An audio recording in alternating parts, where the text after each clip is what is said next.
Lexus versus BMW. Who wins the reliability crown? Things aren't that obvious like they once were. Lexus have been seeing lots of engine failures, some problematic transmissions. BMW, on the other hand, they've seen much improvements. They've improved shielding, they've improved the reliability of the N63 V8, and their B58 is one of the most legendary inline six-cylinder engines ever produced anywhere. So good, in fact, that Toyota has even adopted for some of their own models. Well, we're going to talk about this. We're going to talk about the prices, the cost of maintenance, the different reliability challenges that each manufacturer has. We're going to give you some of the ratings based on some of the experts, and most importantly, I'm going to summarize at the very end, which I truly believe is the most reliable. Things aren't always as they seem, so let's get into it now. Life's too short to drive boring cars. Firstly, let's talk about the MSRP as well as annual service costs. When you look at Lexus, they range anywhere from $40,000 to $80,000, and that's usually taking into account the mainstream models, the RX, the ES, the IS, those types of models. Sure, there's outliers that are going to cost a lot more, and there's outliers like UX that are going to cost a little bit less. Same thing with BMW. You're in that $45,000 to $90,000 range for the vast majority, 3, 4, 5 Series cars, X5s, and that's going to get you some of their more garden variety popular models. Of course, if you want something like an M5 Competition or Club Sport, you're going to spend a lot more money. But generally speaking, they're very comparable brand new. According to Stats by Car Lease Tips, you can expect the average Lexus costing you about $550 to $600 per year, while the average BMW costs about $968 per year service. And then on Top Speed, they announced that you can expect about $7,700 over a 10-year time frame to service your Lexus vehicle. Ownership costs for the average BMW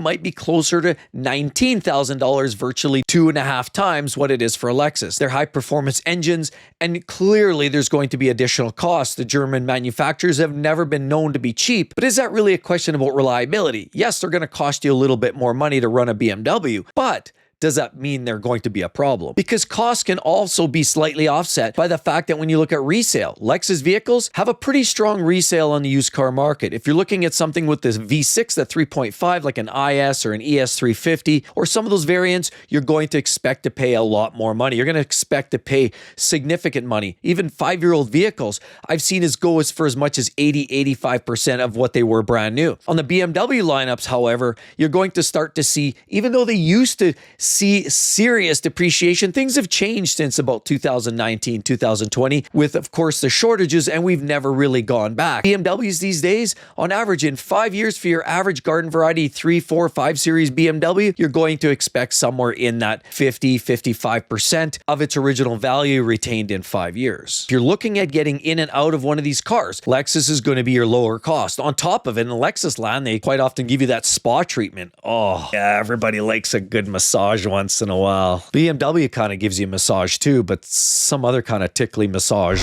I'm sure you boys have had a couple curveballs thrown your ways betwixt the sheets. Why don't we talk about some of the reliability issues specifically per model? We know that Lexus has had some really big ugly problems recently with this new redesigned V35A. That's that 3.4-liter twin-turbo V6. What a catastrophe. Yes, this engine's been known for all kinds of bearing problems. We're seeing it the LX600, which is the new revised version of the LX. We're also seeing it the new GX550, which unfortunately the previous generation was an NAV8. Now they've got and gone and thrown that 3.4-liter V6 in there, and sadly, we now see major problems with Lexus land. A lot of the older Lexus vehicles like the RX 350, the RX 300 have shown many frequent problems with O2 sensors, AC amplifiers, navigation. We heard melting dashboards and problems with a lot of the Lexus vehicles with just some of the quality of the plastics on the interior of some of these vehicles. We've even heard blown out sunroofs in some cases. But largely, most of the problems you're finding in a lot of these Lexus vehicles are relatively minor, other than some of these specific V6 problems that we're starting to see in the last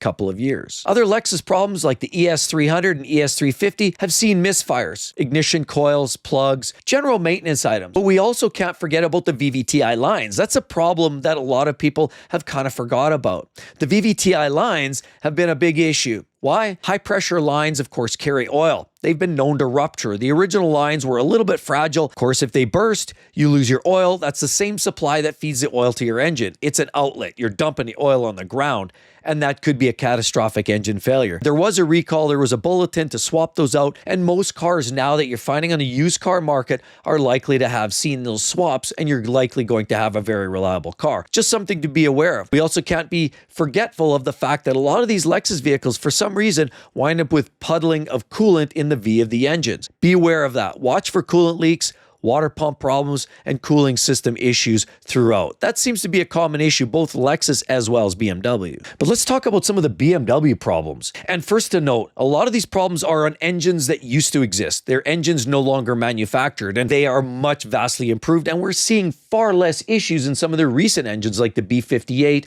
the B48, that's the inline 6 as well as the inline 4, and including the newly revised N63 engine, which has much improvements on the oiling, the structural integrity of the engine, the fuel system, the timing chain catastrophe, as well as the valve guides. And a lot of those problems were a big problem because of shielding and the hot V. Well, a lot of that's been improved, and so things are getting better. Engines like the N54, you'd find them in the older, say 2007 and newer BMW 335i. I personally own an '07. I love that it was rear-wheel drive and it was 6-speed manual. As we see right here, manual gearbox is the best way to go, and that's one of the reasons people buy BMWs. If you want the best sporting experience, you gotta go BMW. Lexus is a reliable cruiser, but they have very few cars that are really driver focused, whereas BMW has many. And that's part of the reason why I bought my 335i. But wow, did I face the licks on that one. Because the N54 was known for a host of issues: Vanos problems, wastegate rattle, turbo failures, water pumps, and thermostats, which unfortunately were under the engine. And you had to basically jack it up, tear the bottom end of the engine.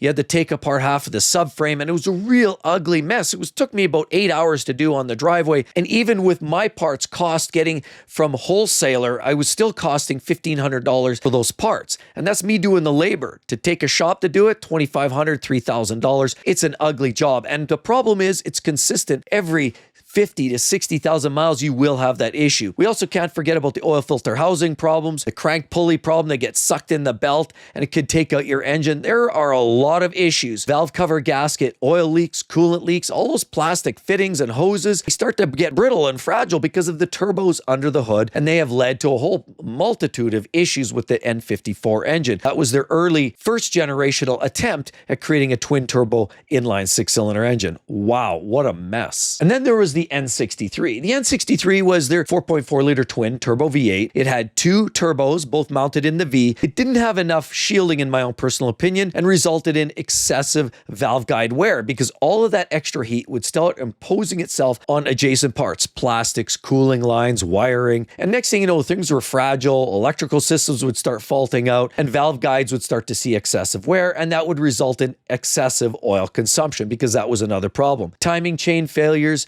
valve guides, oil filter housing leaks, turbos. There was a whole multitude of problems with that N63. Now, things have improved. There's been a couple of NUTU upgrades along the way. Things have gotten vastly better, and the latest generation is a lot better than they initially were. That being said, there was a customer care package that went out to a lot of early customers that struggle with oil consumption, engine failures, and BMW was pretty much, their hands were forced to fix this on behalf of their own finances. Well, a lot of customers still got shy, walked away, said, you know what, we'll see you in 10 years when you get this issue sorted. But BMW's had a host of a variety of different issues. Vanos, a variable valve timing, but Lexus isn't off the hook either. Remember, they also had their VVTi lines and those failures and solenoids, but BMW has Vanos solenoid issues as well. That's their variable valve timing. They had problems as well with all kinds of corrosion, EGR, PCV problems as well. We remember some of those electronic versions that were adept to potentially starting on fire.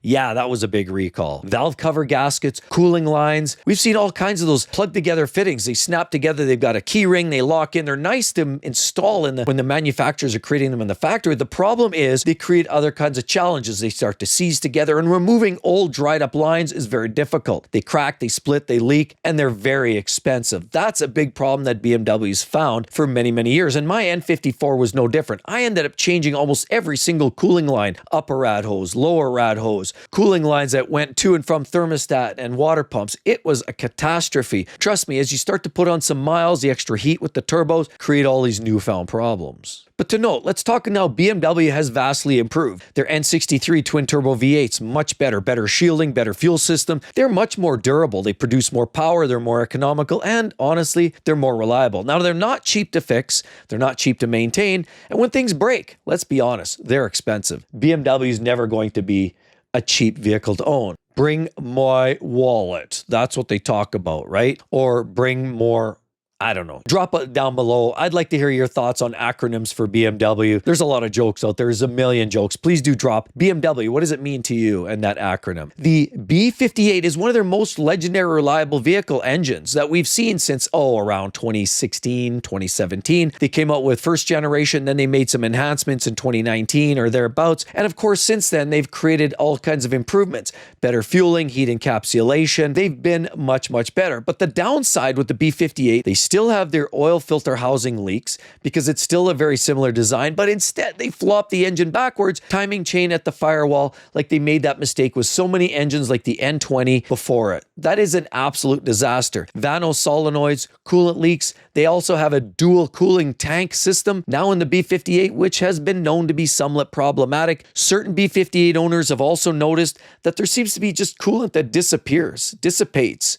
For some reason, they don't see it on the floor, they don't see it out of the exhaust, the car runs fine, there's no check engine lights, and yet they're finding themselves having to constantly top up the cooling lines. Cooling system, why is that happening? Well, that's just something, it's a BMW thing. Just like oil, it guzzles like it's going out of style. And almost any one of these engines seems to consume a little bit of oil. Part of the game, I guess. But when we talk about reliability of a brand in general, you can't really do it as a broad spectrum. You can't paint it all with one brush because every brand has good models and bad models. I mean, I'll give you an example. Right now in Lexus land, I would not touch an LX600 to save my life because that V6, that's been known to be very problematic. So you don't even want to go there. You know, a model like an NX350H could be a good model. It utilizes their tried and true 2.5 liter naturally aspirated 4-cylinder engine you're finding in the Camry and a multitude of other Toyota and Lexus products, and it's made it up to a hybrid system. Very reliable, very durable. Many of the IS models, IS 500, that 5-liter V8 that produces 472 horsepower, absolutely spectacular. Very reliable. Same with their tried and true 3.5 liter V6. Absolutely legendary reliability that you can't dispute. On top of it, that 3.5 has a dual fuel injection system, both the direct fuel injection, which gets you better metering and performance and economy, but also has the port fuel injection, which washes the backside of the intake valves and the intake manifold so it doesn't get all of that carbon that you're finding in a lot of modern day BMWs, Audis, Benzes, and almost every other brand. So Lexus has created some technology that makes them absolutely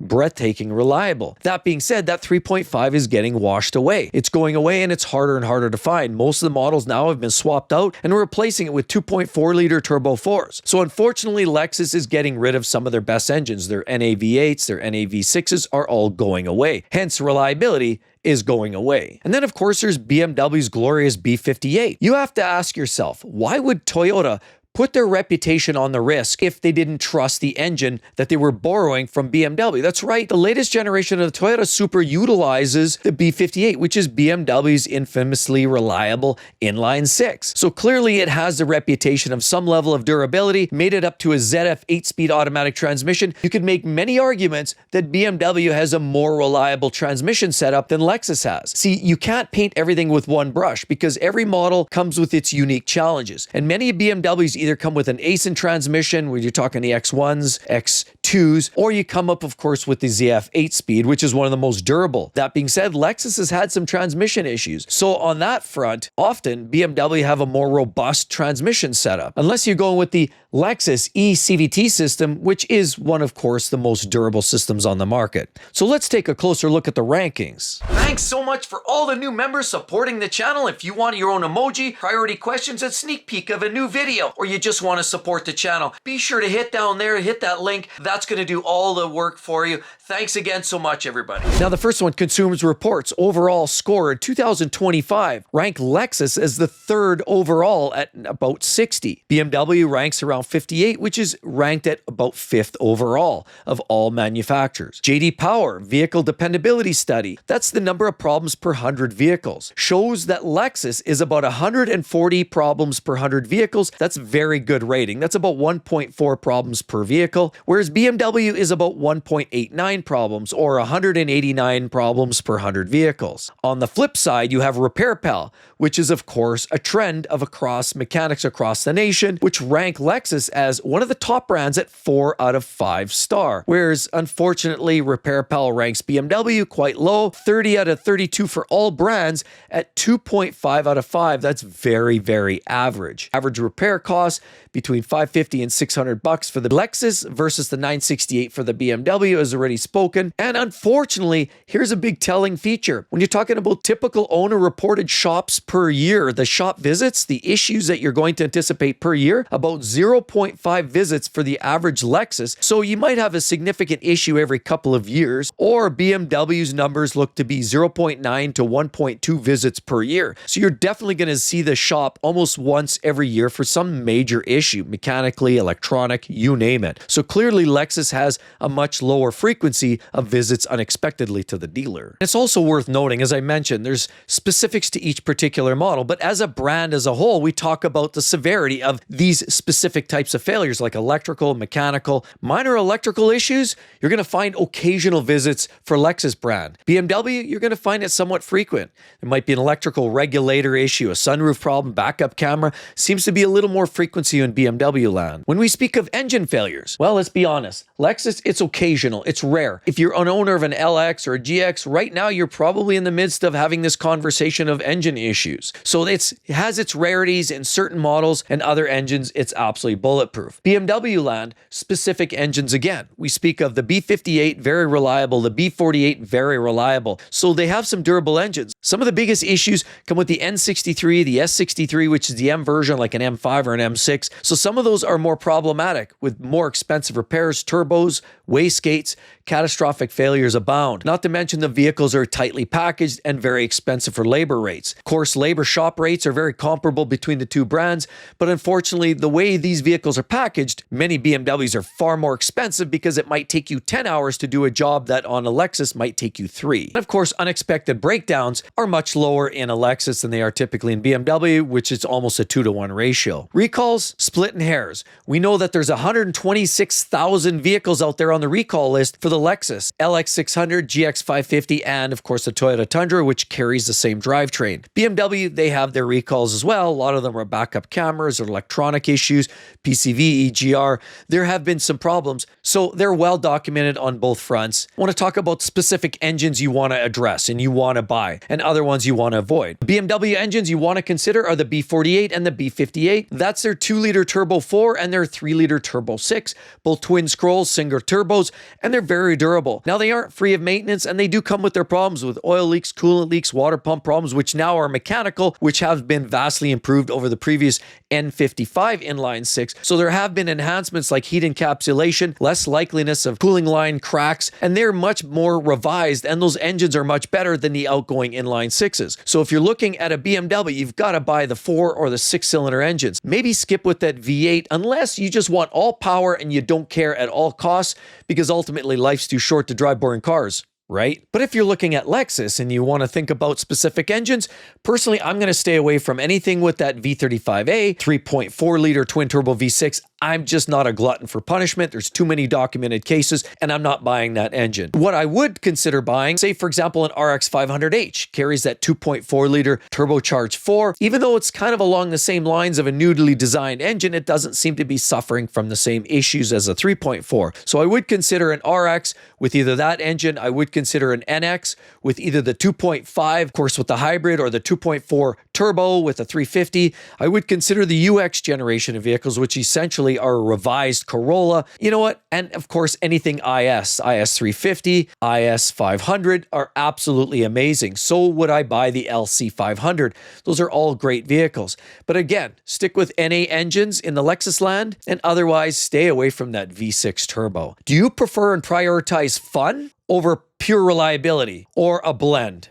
So fun or reliability or 50-50 split? I'd like to hear your thoughts. Please do drop a line. I'd like to hear more about that. When we get down to it, what's the more reliable brand? Even with these problems that Lexus has been sustaining with their turbos, their new 3.4s, generally speaking, Lexus is a brand that you're going to visit the dealer far less frequently. Less expensive repairs with Lexus vehicles. You're also going to have a lower shop rate in most cases. And generally speaking, the annual service rate's going to be almost half of what it is for BMW. BMW, on the other hand, has some of the best driving experiences. Where else can you get an engine like an S58, twin turbo, straight six, pulling gears, sucking gas, hauling ass? That's the vehicle you want. So if you want an M3, you want an M4, you want an M2 competition, CS, any of that nonsense, those are amazing cars. And they're somewhat durable. Are they as reliable as Lexus?